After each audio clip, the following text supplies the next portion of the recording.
Hello, everyone. Hey, Miss Destiny is here. How are you? I'm good. How are you? Great, great, great. I'm so glad that you're joining us tonight. We are live on Facebook, and this is Couch Conversation with Sherri Harris, Allgood. And what we're going to do, Miss Destiny, we're going to show your video first. And then we're going to come back and talk and discuss about what we are going to be looking at, okay? Okay, thank Right. you. Okay, so I'm gonna put you over in the waiting room, and then we're gonna go live with your video. Okay. All right, y'all. Welcome, welcome, welcome to Couch Conversations with Sherri Harris, Allgood. And as you see, we have an awesome guest tonight, our very own from here in Montgomery County, she is doing some phenomenal work, y'all. Getting ready to do some work here in the county, and something that all of us will be able to benefit from. Our children, it may not be directly, but indirectly, this is a major game changer here in the county. So I'm going to go ahead and share this video. If y'all give me a couple of seconds to do this, and we'll get this party started.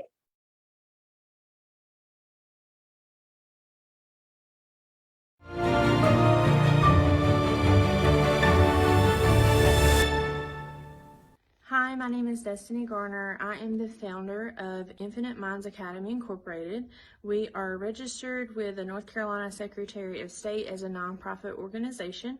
We have sent off our Form 1023 to the IRS to eventually have our 501c3 status, which would mean that we're tax exempt and that people that want to donate can write that off on their taxes.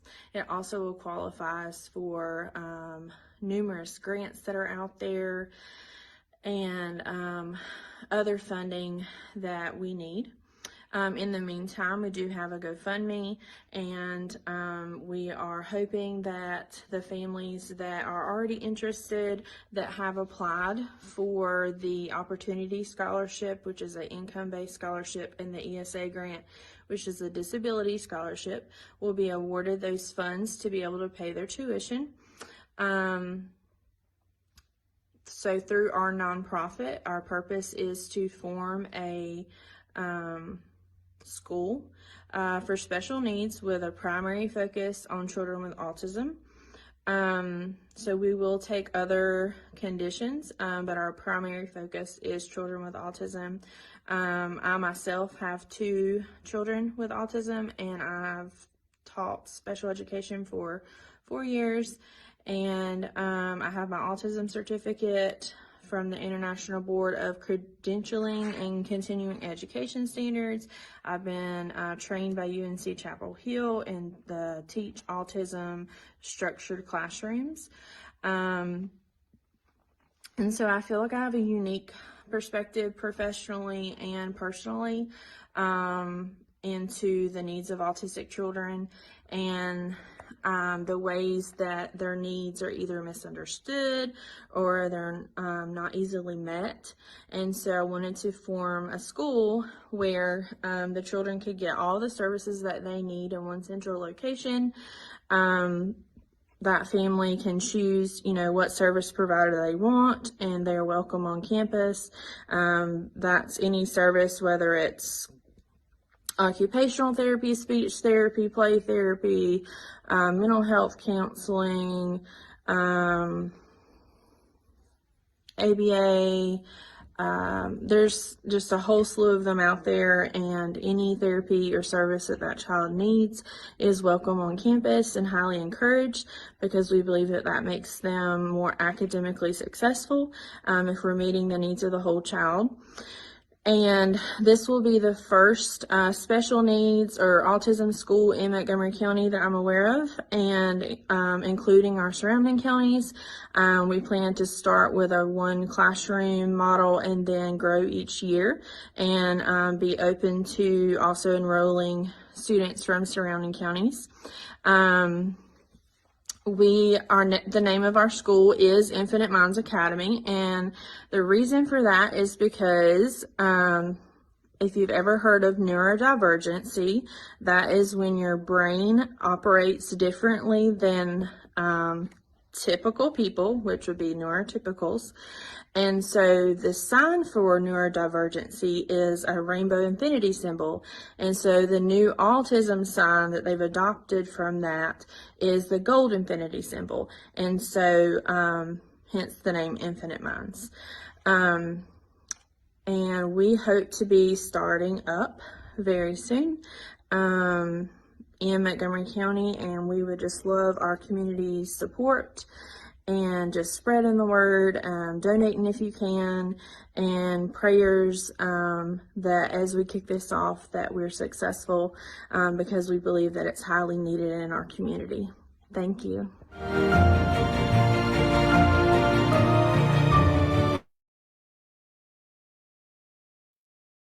Awesome, awesome, awesome. We have none other than Destiny Garner, who is here. Listen, from that video right there, you have given us a whole lot of information. And so just introduce yourself, if you will. This is your platform, just to give us the information that you want our community to know about the great things that you have on the horizon.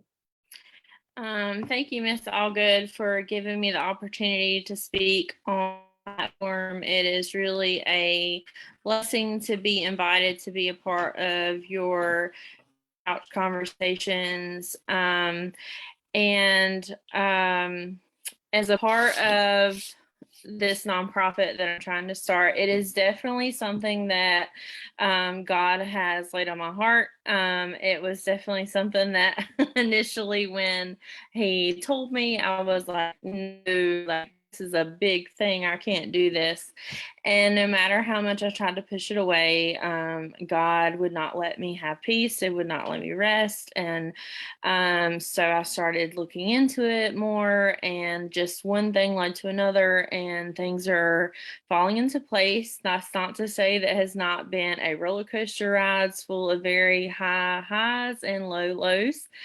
But I just really feel the need to have a school that specializes in children with special needs, especially those with autism, as the diagnostics are increasing significantly. And there are a lot of ways that children with autism differ from others that have disabilities, and there are specific therapies and approaches that work better for them. And so both for my own children and for my students, I just really saw a need for a specialized school, and there's nothing like this in Montgomery County or the surrounding counties. I mean, even the counties that are more I guess bigger than us, like Moore County, Randolph, and they don't have an autistic specific school either. The closest that I know of is Greensboro and then Charlotte.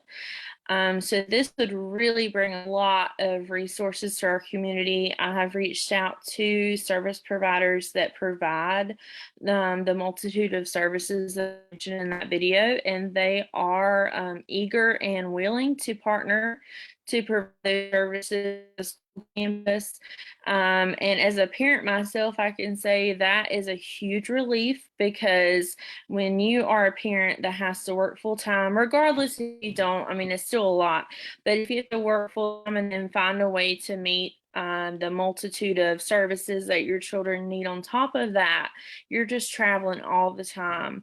And so for a child to be able to receive all those services in one central location, that really takes a huge stressor off the parents. And then it helps that child succeed more academically when they're getting all of their needs met, as viewing them as a whole person instead of just something on paper. You know, they're getting all their needs met in all of those areas, and so then they're able to actually focus on academics. Awesome. Awesome. I was looking at earlier today, I was looking at some of our statistics here in North Carolina. And one of the things that it had was 1 in 58 children are identified on the spectrum. Now that right there is mind blowing. And then a lot more are identified in our boys rather than our girls. And so knowing that these numbers are increasing, they've been increasing since 2000 up until now. Like if you look at the data, it is increasing every single year. Now, with that, and you say you have 2 children on the spectrum as well. I remember teaching in the school system and in a charter school years back, and I had one autistic student there. The sweetest, he was just so sweet. And but I knew that in the general population, they cannot get as much as the attention that I would have loved to have given to him. So now tell me, with this school, I know you said that they're getting the services there. It's like a one-stop shop for students that are on that spectrum. Can you tell me, why does that mean? How do you feel like that's going to help the county at large or in the surrounding ones?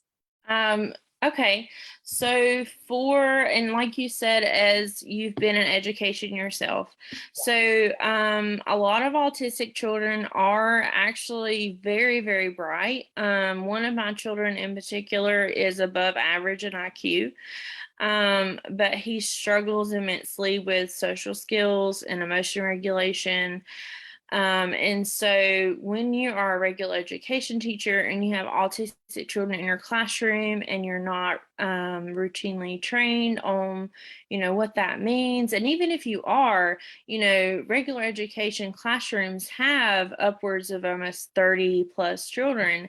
And so it's very overwhelming, and it leads to more behaviors for autistic children because they often have sensory issues, which some of those include being sensitive to loud noises, being easily distracted, having little impulse control, being unable to regulate their emotions as easily as other children. And so they are at risk of having more behaviors and acting out more than an average student. And so they often get labeled as the behavior child or the problem child. And things that are in place in the school system, they're meant to help, but they don't always help, because really what that child needs is a smaller environment where their sensory stimulation is not overloaded, where the teacher can provide more individualized support. And it's not anything against regular education teachers. I know they work so hard, but they have so many students. And so when you have this student that has multiple complexities that aren't easily understood, oftentimes these children are labeled as being, difficult behavior problems, but there's just so much more to that. And so when you have someone that is trained specifically to cater to that child's needs to help them be more successful, and in a smaller environment. So in the school that we are starting up, our goal is to not have more than 12 students in a classroom, and that's with both a teacher and a teacher assistant. And then having a room where if that child is in crisis mode or overloaded, that they can separate and calm down and have that moment to regroup and be able to recenter.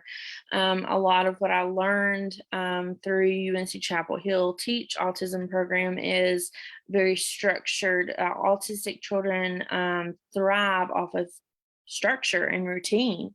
And so if their routine is off, even one little change can throw off their whole day.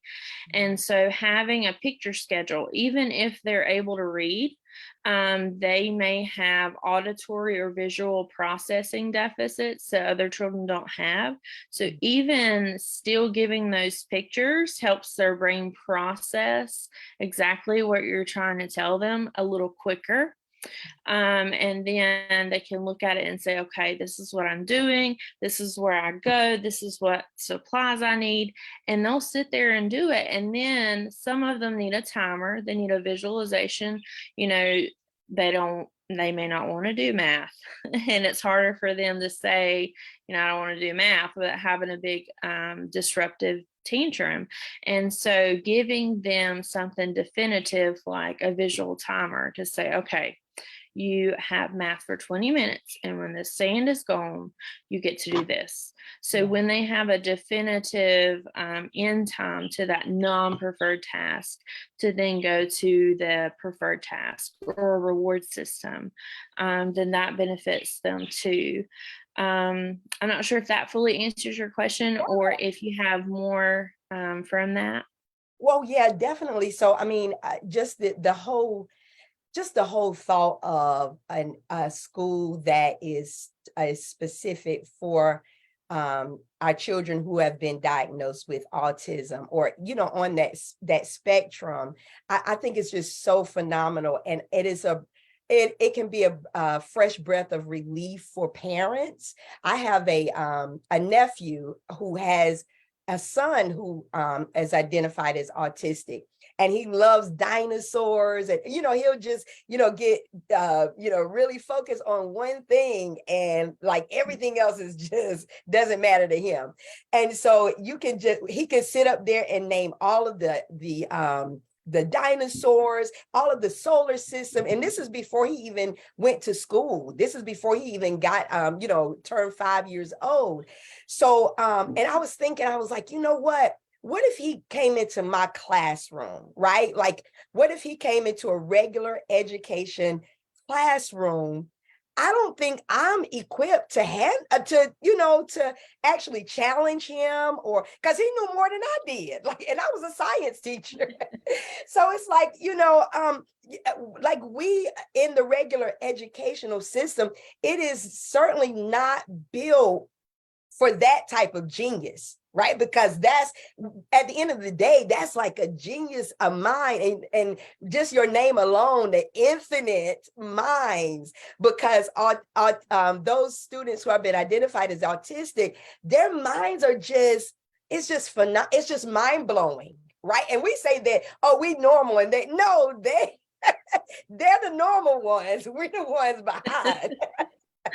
Yes, I appreciate that sentiment so much. So I'm very much one that with my boys, I instill a sense of pride in them and a sense of self-awareness. Autism in our household is not a source of shame. It is a source of pride, and it's just a source of understanding themselves better. And so we've got children's books that kind of explain it in a way that they can understand. And then my goal as they grow up is to teach them, like, yes, your brain operates differently, but these are the positive parts of that. And, there's so many ways that they fascinate me in the way that they think. And there's so many successful people and famous people out there that are autistic, that have done so many great things. And like my oldest child, he can write completely backwards and like not even know that he's doing it. And I'm like, what is that? And then I look at it, I'm like, oh, okay, you wrote the whole sentence backwards. But like, he knows it. And so, yeah, so with the dinosaurs, yeah, they typically, a common trait of autism is a fixated interest. So they have something that they're really interested in, and they have like this intense depth of knowledge about that subject that other people wouldn't have. And so they're very, very bright. It just depends on if it piques their interest. And in, regular education, you've got to learn, it all. And so there are areas that they're not interested in, and they're just like, eh. And it doesn't mean that they don't get it. It just, they don't want to do it. And they don't understand that that's not really acceptable. So there, some tricks in the bag and we can use those fixated interests to be like, okay, so if you do this, then you get to go play with dinosaurs for 5 minutes. or, you know, using those. I'm big on picture schedules. And so my students currently, they are so used to their routine that if I myself forget, they remind me. And they're like, Miss Garner, you forgot to do this. And I'm like, oh, you're right. I'm sorry. And so they all have their individualized Velcro piece that they get to go put on their schedule. And it's all catered to their interests. And so, like, one of my students, per se, he loves Legos. So his little Velcro piece is a little Lego man, and he gets to go put that on the schedule every time it changes. And we also, you know, life happens. And so we try to prepare them too for those changes. And we know that those changes are more difficult for children with autism. And so they're so used to using that picture schedule and putting their Velcro piece up there that when there is a change, whether it be a school assembly or a flower drill or award ceremony, whatever it be, we put up a pretty much like a caution sign on their schedule, and it says change ahead. Right. And then we explain to them what the change is, and they go up, and because they're so used to that schedule on the wall being the rule, they're more adaptable, they're more receptive to it being a change because they're still using the same device, if that makes any sense. Right. Oh, yeah. And on another end of our school's philosophy is that we are very much focused on going back to the basics. So paper, pencil, workbook, very little technology. I do love technology. We'll incorporate it to enhance some lessons, but I have noticed in my own children and in my students that a laptop is very tempting. It's very hard for them to stay on what they're on. It's easy to go to something else. And with autistic children, they have a harder time denying their desires, and they have a harder time putting off what they want. If they want it now, it leads to behavior. And if they see it in the room and it's accessible, like they could go over there and grab it, it's harder for them to stop themselves from doing that. So with it not being accessible, they're more apt to not be distracted by that desire that they can't have right now and focus more on the content that's presented to them. Wow. Wow. That's awesome. That's awesome. Now tell me this, with the school, will you be able, like, what if a parent says, I really believe that my child is on the spectrum? Would the school be equipped to do that type of testing for those parents? So, for a child to be diagnosed with autism, they either have to seek a psychologist evaluation or they have to seek what's called it's a specialist pediatrician, and they're known as a behavioral and developmental pediatrician with a psychometrist present. So both of my children have been diagnosed by Dr. Durant by Novant Behavioral and Developmental Pediatrics. So not only is that doctor specialized in pediatrics, behavioral conditions, and then they have a psychometrist present as well. And so both of my children were diagnosed that way. But I will say that route, there's so many children in need at this point. Unfortunately, it took my almost 4-year-old, he's almost 4 now, he just got diagnosed in January. It took almost a 2-year wait to get him diagnosed. And so a psychologist might be quicker. But I will say that insurance typically covers those expenses. And so you can talk to your primary care physician about your concerns and request a referral. So as an educator, as a teacher, I'm not qualified to diagnose, even though I do have an autism certificate. That just means that I'm more aware of how their brain functions, what their needs are, how to accommodate them, but I'm not equipped to diagnose. And so if a parent does suspect that their child is on the spectrum, I'm more than happy to talk to them. I'm not going to charge them. Like, I've been through this as a parent myself. It's a scary process.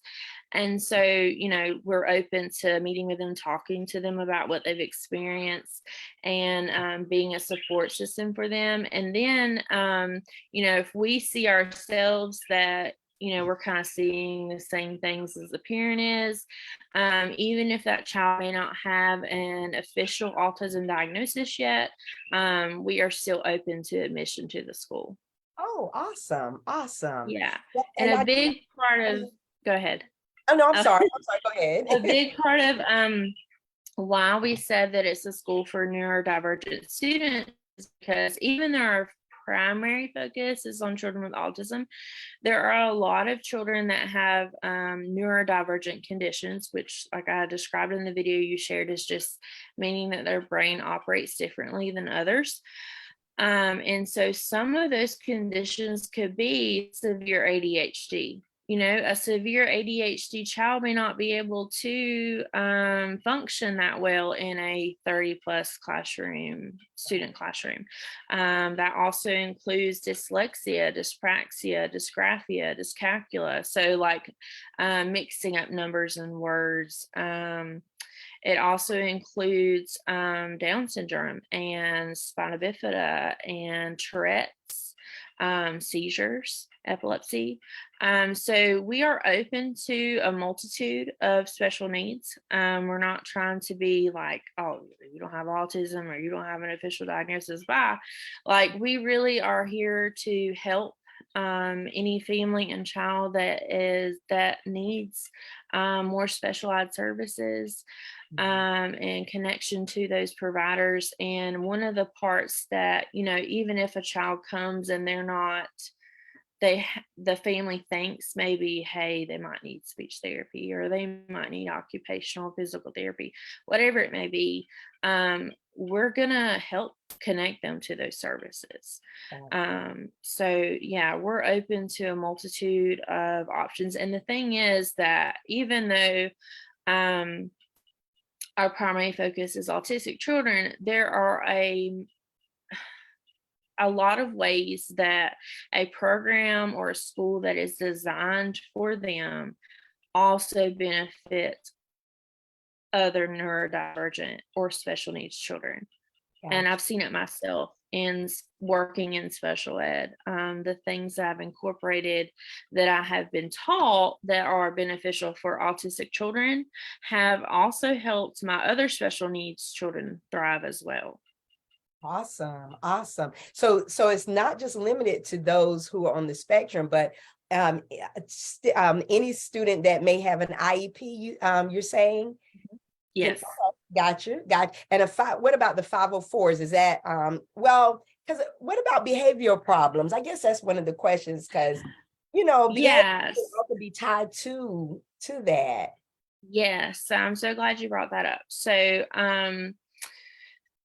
my oldest son was the first one to be diagnosed with autism and kind of sparked this fire in me to be an advocate. And he was 4 years old when he was diagnosed. And at this time, he's about to finish first grade. So he'll be going into second grade next year.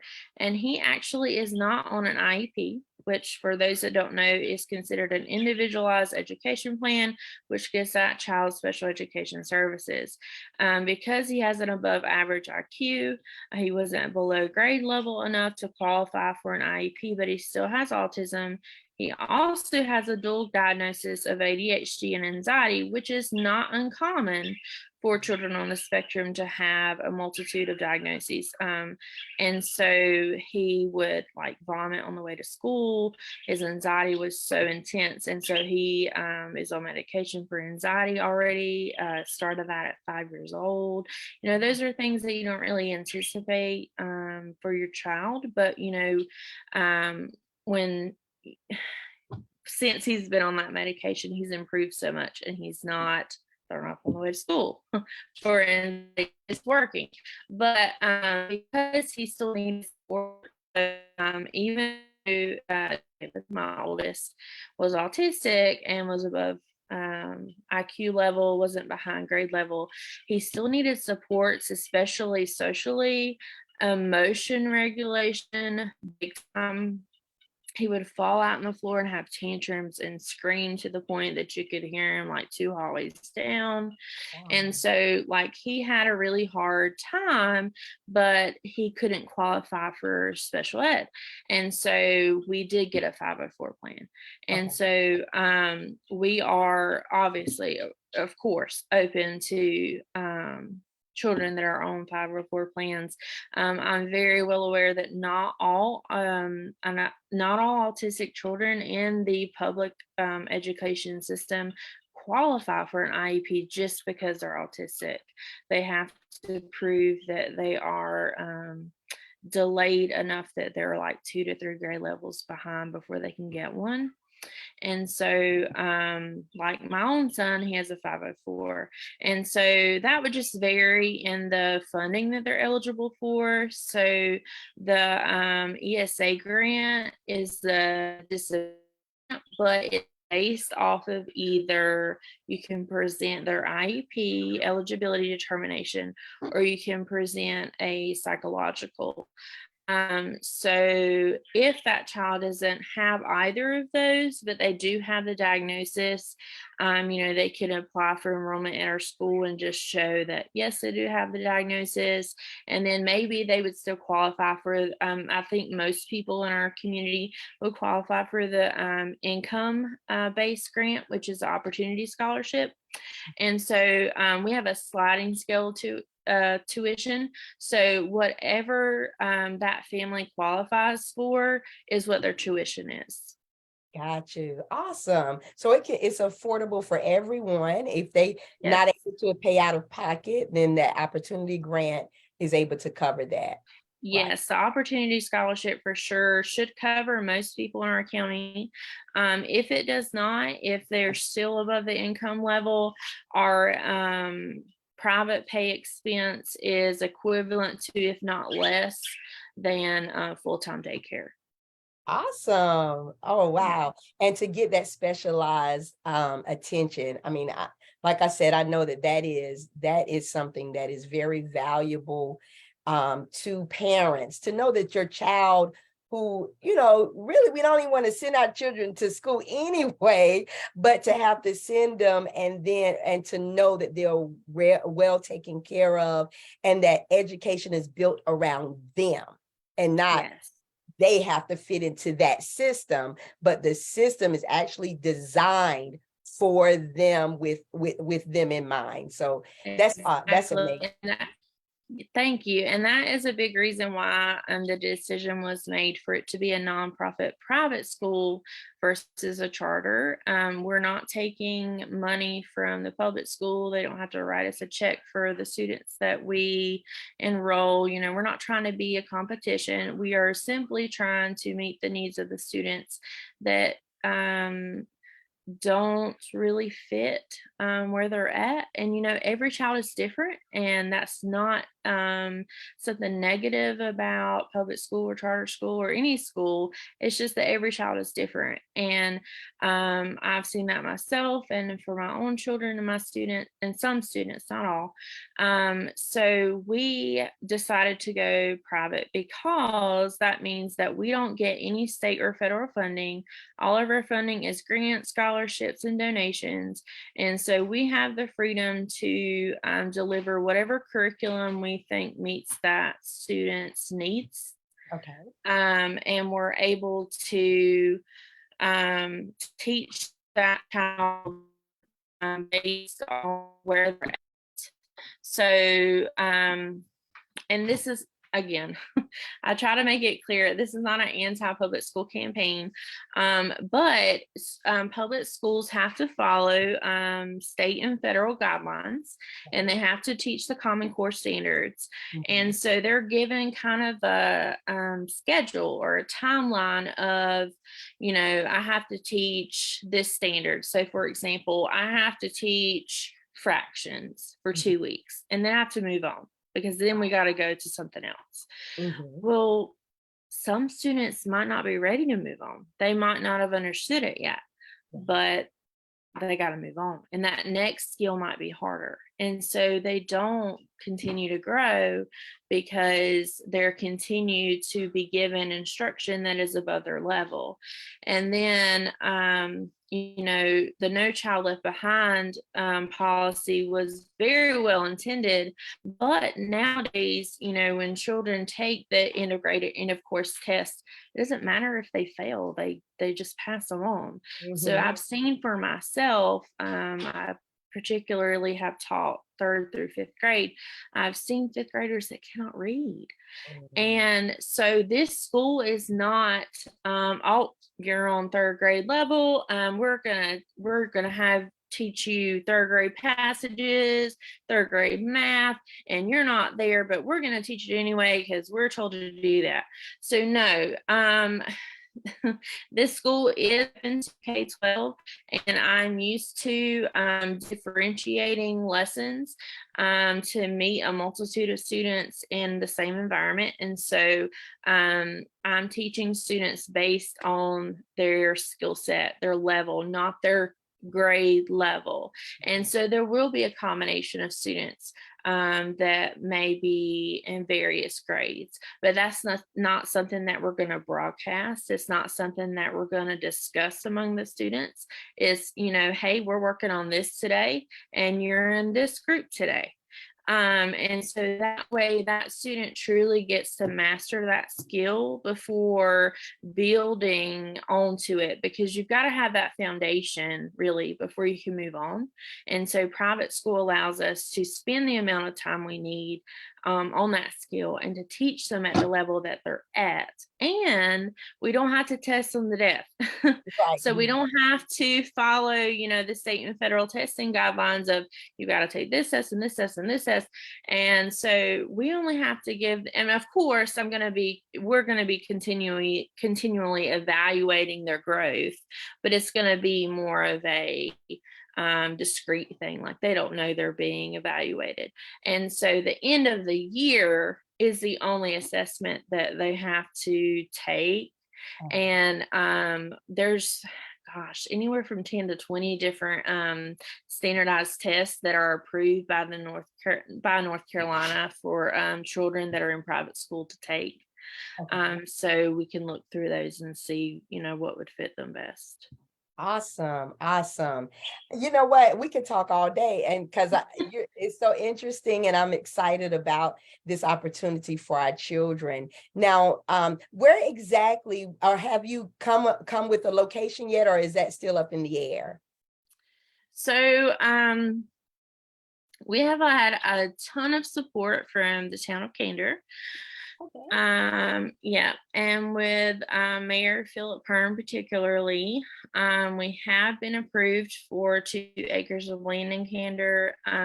We are in the process of getting a small business loan to purchase a used mobile classroom that would have 2 classrooms, 2 bathrooms, and a break room, which would be a great starter building.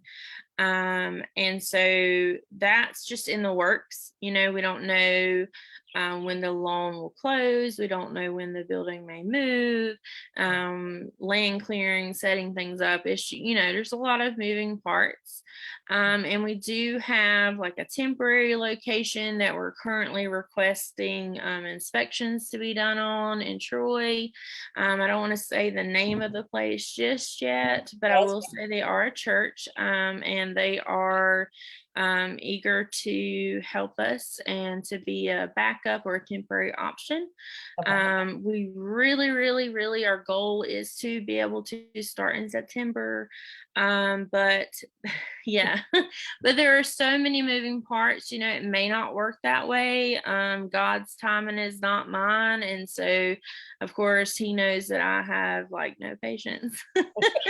And so I'm trying so hard to get it to that point. I will say too that if we don't get to start this fall, we will for sure be up and running next school year. And we have applied for our 501c3 with the IRS, which, if people know, could take up to 180 days. Yeah. Yay.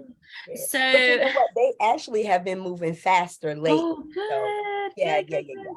Yeah. So hopefully Okay. they'll push it on through for you. I hope so. So that would get us, as you know, a lot more, be eligible for a lot more grants and get a lot more funding under our belt if we do have to wait a year. And gosh, there was something else I was gonna say. I forgot what it was. But yeah, we're moving forward. This is going to happen. It's either going to be the fall, it's going to be next year. Also, that's what it was. So Infinite Minds Academy is planned to be a year-long school. So year round? yes, Now that's yes. So major. yeah, so not only are we trying special needs children, we know that that long gap is not beneficial for them.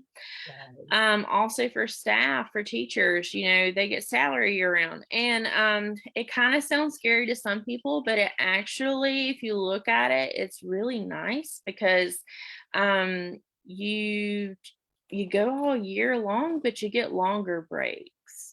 So, like Christmas breaks is 3 weeks and like Yeah. Easter break is 2 weeks. And there is a month off, I think, and one of the summer months.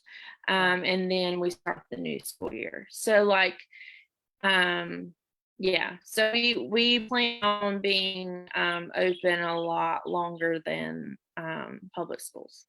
Awesome. Now, tell me about your hiring. Are you in the midst of hiring now, or is that something that you're putting off? So we're kind of putting an offer right now just because we don't know exactly if we're going to start in September. Okay. I do have a perspective. I know if we do start in September, of course, I'll start as the lead teacher. We're just starting out. And I mean, I really don't want to stop teaching it anyway. Yeah. And and then I will likely have a TA that I've either like recently worked with, and then hopefully by the next year we will be able to advertise more, have our 501c3 back, gain more grant funding, and have a whole nother classroom or more. And so if that's the case, then at that point we would be looking at hiring more teachers and TAs. We hope for every class to have both a teacher and a TA, because our students do have a lot of needs and we do want it to be very individualized. And our goal is to not exceed 12 students per classroom because of the needs that our students have. Right. Great. Awesome. Well, I thank you so much, Miss Destiny Garner. I thank you for your time and just and because you just made that video today, which is which is awesome as well. And how can we as a community help you? I know you do have a GoFundMe. Can you tell us a little bit more about the GoFundMe and any other way that we as a community can come together to assist during this process? Yeah, so the GoFundMe is set up with our business school banking account. So we do have an official account that is set aside specifically for Infinite Minds Academy. So Okay. all of those GoFundMe donations are already set there. We have already utilized those funds in certain ways, whether it was for, classroom furniture storage that we came across that was donated to us. That was a blessing. And paying for temporary fire inspection stuff at our backup location, things like that. So donations are still very helpful. And I do want to make people aware that even though we don't have our 501c3 back from the IRS, if you still feel led to donate and want to be able to write it off on your taxes, I have read that you donate, and then once we have our 501c3, you are allowed to still count it off on your taxes, even if you donated before we had it. Okay. And we do already have a letterhead sent out that we can easily incorporate your business name, the amount or value of what you donated, and send it to you so that you can supply that for your taxes. The other way is just to spread awareness, get the word out there that this is coming, and just pray. This definitely was something that God led me to do, and just praying that I can keep my strength up and keep pushing and fighting. It's definitely been a roller coaster, and that this is the first special needs autism school in Montgomery County and surrounding areas. If we could make this take off for our community, we can really put our community on the map, because I foresee this being able to be something that grows to be a rather large special needs school. Other ways would be just, we are actually looking for, if we are able to start up in the fall or even next year, either way. Sorry, my bird's going crazy. We are looking for potential substitute teachers.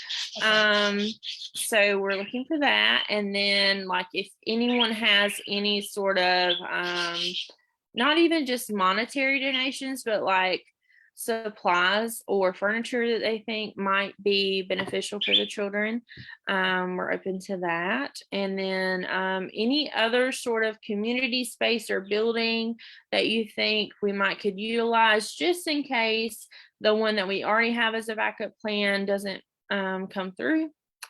Or I don't know, just whatever the community has that they can think of that maybe we haven't thought of. But we really just want to put our name out there and let everybody know that we're coming. It may not be in the fall. We hope the fall, but if not, it'll be next year. And we are going to make this happen for the kids in our community. And Miss Allgood, I just thank you for the opportunity to speak on your platform and to help put me out there and put this cause out there for the children in our community. And just, thank you so much. Oh no, it's my honor. And I just appreciate, because you're doing all the work, the hard work. And so it is very commendable. And I want to thank you personally just for you just launching out into the deep, because especially in a small county like we have, just taking on that initiative is a lot. And I know, and believe me, I know. So our prayers are definitely with you. We're praying for you. And we're going to keep pushing it. We're going to keep putting the name out there so that we can assist in any way that we possibly can as well. But once again, thank you so much.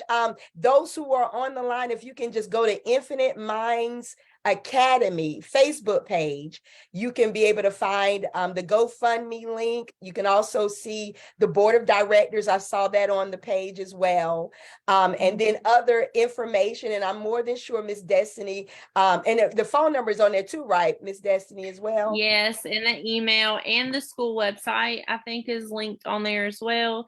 Okay. So yeah, there's a lot of info on there, but if anybody has any questions, my information is linked to that profile as well. So yeah.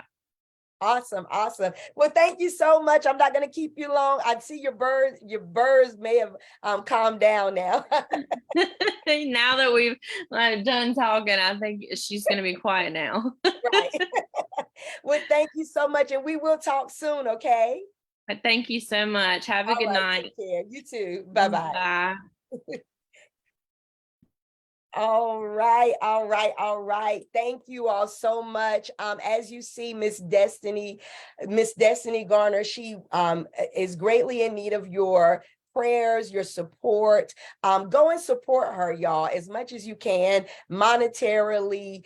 She said that she was looking for substitutes also, because these are our children, y'all. These are our babies. And whenever we see these opportunities arise in order to help the least of these, right? That's what the Bible says, you know, those who help the least of these. And that's what we got to do. We got to help the least of these, those who, you know, we don't understand, but there are people that God has gifted to understand understand those who we don't deem as normal, right?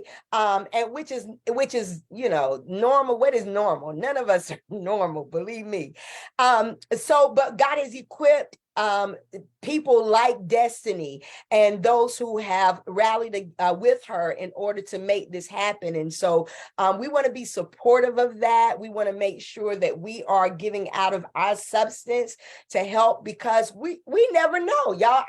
Our children, our grandchildren can have difficulties with, you know, in certain areas, and schools like Infinite Minds Academy are there. So that's only the beginning. And so this is something major and something profound for Montgomery County schools. And I don't care if it's private or not private, right? It has what is necessary and what is needed. And so if the public school is not offering what this school is offering, listen, even the public school, we can get together and say, hey, let's work together in partnership.